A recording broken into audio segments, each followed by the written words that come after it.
On a écouté le président de la République. On ressort avec plein d'espoir, à la fois pour le pays et pour tous les citoyens. Cette année 2015 soit une année, puisqu'elle est électorale, qu'elle soit très apaisée.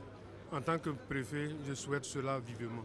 C'est l'occasion pour moi de présenter mes vœux à toute la Côte d'Ivoire. Des vœux de paix surtout. Parce que nous savons, sans paix, rien ne peut être fait dans ce pays.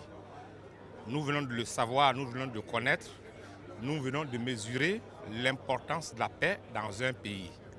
Donc ce que je souhaite d'abord pour la Côte d'Ivoire, c'est la paix.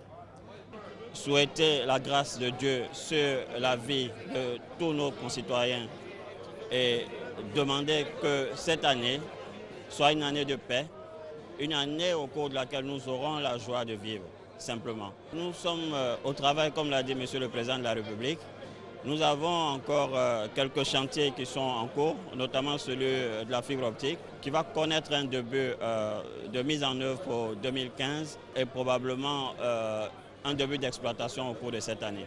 Vœux de santé pour tout le monde, la paix pour la Côte d'Ivoire, beaucoup de travail parce que le président l'a dit tantôt, il faut que se mette au travail, il y a beaucoup à faire et il faut souhaiter que le climat social soit maintenu, soit paisible, que les Ivoiriens comprennent que la récompense du travail, il faut forcément travailler pour avoir des retombées et les retombées, c'est nécessaire pour notre économie. Mes vœux pour la Côte d'Ivoire, c'est que la Côte d'Ivoire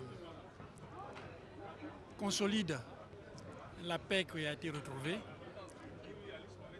consolide la réconciliation qui est en marche, qu'elle soit définitive, cette réconciliation, et que tous les Ivoiriens regardent dans le même sens. L'intérêt de la Côte d'Ivoire avant les intérêts particuliers. L'intérêt de la Côte d'Ivoire sur tous les plans. Et que les investisseurs aient confiance en la Côte d'Ivoire parce que la Côte d'Ivoire a retrouvé la paix définitive. Et que les élections qui vont avoir lieu se passent dans un climat apaisé, comme a dit le président,